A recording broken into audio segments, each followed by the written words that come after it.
ouvinte, sou o professor Afonso. Hoje eu trago para você um assunto que é sempre continuação daquilo que eu trago, que é justamente a adulteração da Bíblia. As pessoas não enxergam, mas por que não enxergam? Não enxergam porque foi feito de uma maneira muito capciosa pelo maligno, representado por Nero. Foi feito em duas etapas. A primeira etapa foram adulteradas aquelas 4 cartas do apóstolo Paulo aos Romanos, 1 e 2 Coríntios e aos Gálatas, para destruir a lei de Deus. Destruindo a lei de Deus, Paulo destruiria com a humanidade e está acontecendo. Paulo destruiu a humanidade inteira. Tudo de ruim que você vê por aí é Paulo. Mas não é Paulo, é um personagem criado por Nero, que Jesus chamou de abominável da desolação, que se sentará no lugar santo, que se sentou no lugar santo. Então Jesus não tinha razão, não apareceu esse abominável, nunca existiu. Então é assunto demais para a gente conversar. Por que eu escolho esse modo de comunicar com você? Eu escolho esse modo de comunicar com você porque é o modo que eu percebo que eu apresento aqui um painel que é prova da existência de Deus, do Mestre Jesus Cristo e da origem divina da Bíblia. A Bíblia vai ter valor. Eu estou vendo nas redes sociais que estão falando que vereadores de Belo Horizonte aprovaram colocar a Bíblia dentro da escola. Do jeito que ela está, ela não ajuda ninguém. Na hora que tirar isso aqui, conteúdo a ser retirado da Bíblia, tirar tudo isso aqui, aí você vai ver o seguinte, que a Bíblia vai ter significado. Não depende de mim, não depende de você. Tudo isso que está aqui, tudo isso que está aqui, você pode dar uma olhada. Isso é fruto do desvendamento do livro do profeta Daniel, confirmado por Lucas. Jesus está no meio, no ano zero. Daqui a mais ou menos 700 anos ocorrerá a consumação dos séculos. E esse período aqui, Adão, dos 695 anos, isso aqui é mítico até final da vida de Moisés. O resto é história. Então, o cristianismo não é brincadeira, mas Deus está, o cristianismo paulino, claro, mas Deus sabe de tudo que está acontecendo, tudo que Nero fez. O que faz o livro do profeta Daniel? Ele fala sobre o Império Romano e praticamente sobre mais nada, sobre as crueldades e loucuras da abominável e da desolação que tem o corpo do Império Romano, o rosto do apóstolo Paulo e o espírito do mal, para destruir o príncipe dos príncipes que é Jesus Cristo. O primeiro grande baque que a gente vê, coice que Paulo deu na humanidade, foi dizer: não fica perto do 10 mandamentos. É lei de Deus e lei de Deus é maldita. Gente, ninguém trata Deus dessa maneira, você trata? Toma cuidado. Outra coisa, o mundo vai melhorar. Não no ponto de vista, por exemplo, vai ficar mais rico, mais. Não, não, não. Mas que as pessoas vão correr para a Bíblia depois que se tirar as cartas de Paulo. Olha, carta de Paulo, metade de Atos e metade de Apocalipse. Depois que tirar a parte adulterada, mas como é que você fala isso? Revelação divina. Então veja só. Aqui nós temos 10 mandamentos. Acabou com os 10 mandamentos, acabou com tudo. Agora você me pergunta, cara, mas faz tanto tempo. Não. A Bíblia começou, o material de Paulo começou a ser lido pela humanidade depois da reforma. A reforma começou lá pelo ano 1517. Já no ano 1525 já havia uma guerra, a Guerra dos Camponeses, que foi uma guerra que matou 200 mil pessoas só na Alemanha. Mas devido a quê? A mais importante de todas, a doutrina da reforma, a justificação pela fé somente. Eu sou justificado. Eu fui sepultado com Cristo, morto e sepultado com Cristo, para nunca mais pecar. Eu lembro que quando eu era criança, no interiorzão, eu via, chegou pela primeira vez o pessoal da Assembleia de Deus e algumas pessoas aceitavam Jesus. Fizeram um trabalho muito lindo. Mas as moças e os rapazes e as pessoas de um modo geral saíam dizendo que nunca mais iam pecar, porque Paulo diz isso. E o pessoal fazia essa gente de ridículo. E logo eles pecavam. E o que acontece? Ainda hoje é o que se ouve. A justificação pela fé somente é, de longe, a doutrina mais importante da reforma. Nada tem a ver com a reforma. Tem a ver com a carta de Paulo aos Romanos e o resto também. Então, qual é a grande loucura do projeto de Nero? Ensinar Jesus de uma maneira errada. Na carta aos Romanos, logo no primeiro capítulo, ali bem no comecinho, ele diz que Jesus acumulou méritos e foi um homem como outro qualquer.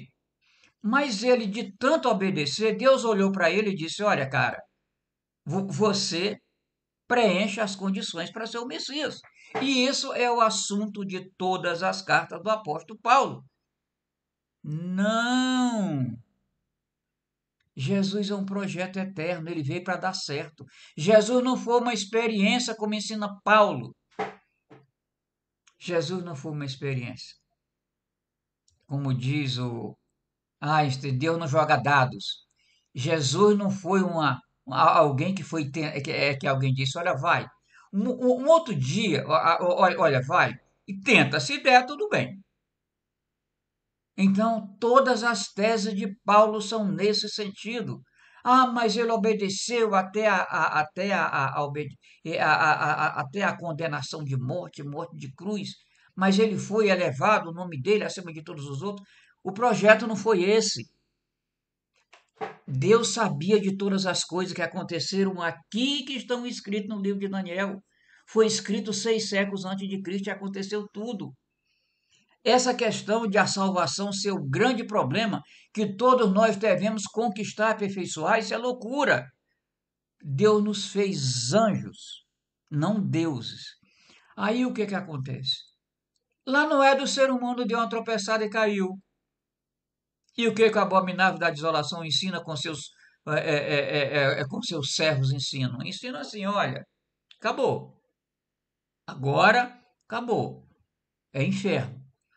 Se Deus não tivesse feito o ser humano com capacidade para pecar, ele não teria pecado. Mas como para Paulo, Deus é imperfeição em tudo, a começar pela sua lei. Ah, mas ele diz que Deus é perfeição, mas é que Paulo é sim e não. Paulo nada tem a ver com Paulo. Paulo é o abominável da desolação inventado por Nero e terminado lá no tempo do Bacobás, ali no ano mais ou menos 135 da era cristã. Mas por que, que a obra de Paulo é tão terrível? Porque eu lendo as cartas de Paulo digo, meu Deus, os irmãos têm razão. Isso aqui é feito com uma trama terrível. Ele atrai para si todos os gentios, nós somos gentios. Ele arrebenta com todos os outros apóstolos, ele acaba com tudo. Aqui nós temos um texto que ele não é brincadeira. É um texto terrível. Olha só. E eu deixo esse texto aqui, que é Gálatas 2, de 11 a 21, em que ele destrói, não é ninguém menos do que Pedro e Tiago. Olha aqui. Os dois juntos estão sendo destruídos por Paulo. O que ele faz é destruir um por um. Essa mentira que ele inventa de Paulo. Mas não tem nada a ver com Paulo, é Nero. Então, é o que eu digo para você isso. Gente, eu não tenho como chegar para você e ficar dizendo, olha, eu não tenho como chegar para você e ficar dizendo, olha, você toma a decisão assim assado. Gente, a tua decisão é andar na lei de Deus e negar Paulo. Ninguém pode dizer que a força do pecado é a lei. O que diz Paulo? Observa aqui. O que Paulo diz? Pois sustentamos que o homem é justificado pela fé, independentemente da obediência à lei. Você não vai obedecer a Deus. Alguém já te disse isso? Você já viu na sua igreja alguém ensinar os 10 mandamentos? A recitar e andar nele? Não, não faz isso, porque isso tem maldição.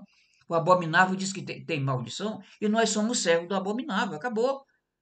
Pois se os que vivem pela lei são herdeiros, a fé não tem valor nenhum e a promessa é inútil, porque a lei produz ira. E onde não há lei, não há transgressão. Então tira a lei de Deus da terra, é isso que esse bandido fala, é Nero. Romanos 4, de 14 e 15. Pois o pecado não os dominará, porque vocês não estão debaixo da lei, mas debaixo da graça. Esse cara pegou a graça e fez tudo isso com ela, mas todos os apóstolos viram. A carta de Judas fala muito disso, dessa graça barata, mentirosa e cheia de loucuras que destruiu a igreja. Outro, então, vamos pecar porque não estamos mais debaixo da lei, mais debaixo da graça? De maneira nenhuma. Olha só. Manda tirar a lei e diz que a coisa pode andar certo. Não pode. Ninguém faz isso com Deus. Você faz? Eu acredito que sim. Assim, meus irmãos, vocês também morreram para a lei, por meio do corpo de Cristo, para pertenceres a outro, aquele que ressuscitou dos mortos. Mas vem cá, Jesus veio para a gente sair de Deus para ir para Cristo? Eu não sei disso não. É você que pensa assim? Ora, meu irmão, ora. Ora, minha irmã, ora. Porque não vai depender da gente, não. Deus já determinou. Vai acontecer. Mas assim, eu espero encontrar você humilhado diante de Deus, dizendo: Senhor, eu estou aqui na tua presença. Eu estou fazendo o melhor que eu posso em relação àquilo que Jesus ensinou. Ele disse: tive fome, me deste de comer, tive sede, me deste de beber, por isso vocês têm o céu. Tive fome, vocês não me deram de comer, tive sede, vocês não me deram de beber, por isso vocês têm o inferno. É o único lugar que Jesus fala terminantemente dessa questão. Ou não. Abre o olho, abre o olho, abre o olho. Olha aqui, tu só tem que tirar da tua Bíblia esse lixinho aqui. O Novo Testamento é maravilhoso, mas 40% dele foi inventado por Nero para destruir o cristianismo. Mas Deus já sabia, olha aqui.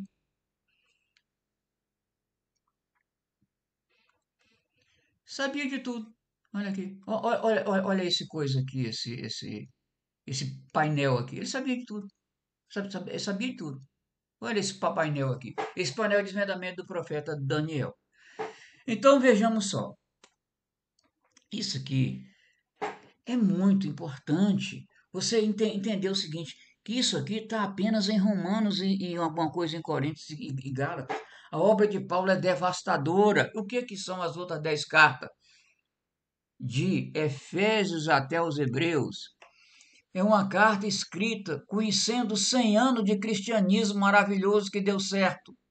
É como se tivesse feito uma peça de tecido com um fio bom feito, engendrado pelos dedos do maligno. Tudo que Paulo fez o que Paulo faz nessas 10 cartas é atrair para si legitimamente os gentios e definir Jesus de maneira errada. Jesus veio buscar um povo para si. Não, Jesus já estava provado que ele viria, não daria errado de jeito nenhum. Estou acostumado de ver pregadores dizendo que se Jesus, no caminho do Calvário, tivesse dito não, nós não estaríamos salvos. Isso é mentira, isso é besteira.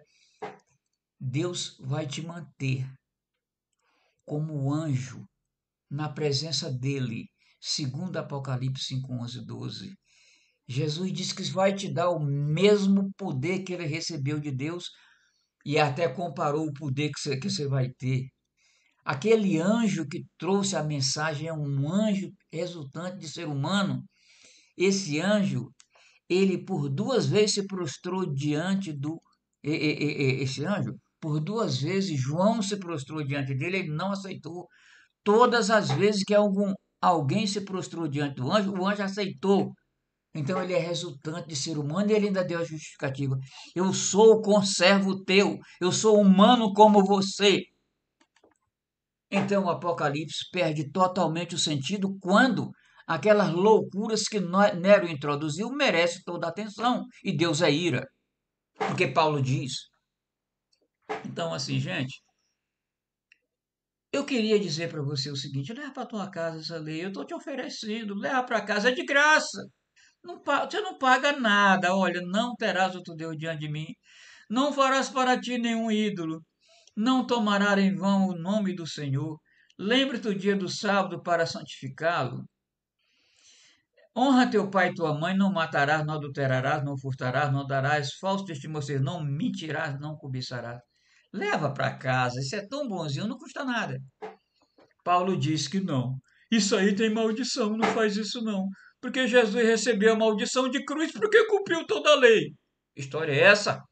História é essa? Então é isso aqui que é o resumo da obra de Paulo. Vamos a outra. Mas o pecado, aproveitando a oportunidade dada pelo mandamento, quer dizer, olha que coisa, pelo mandamento,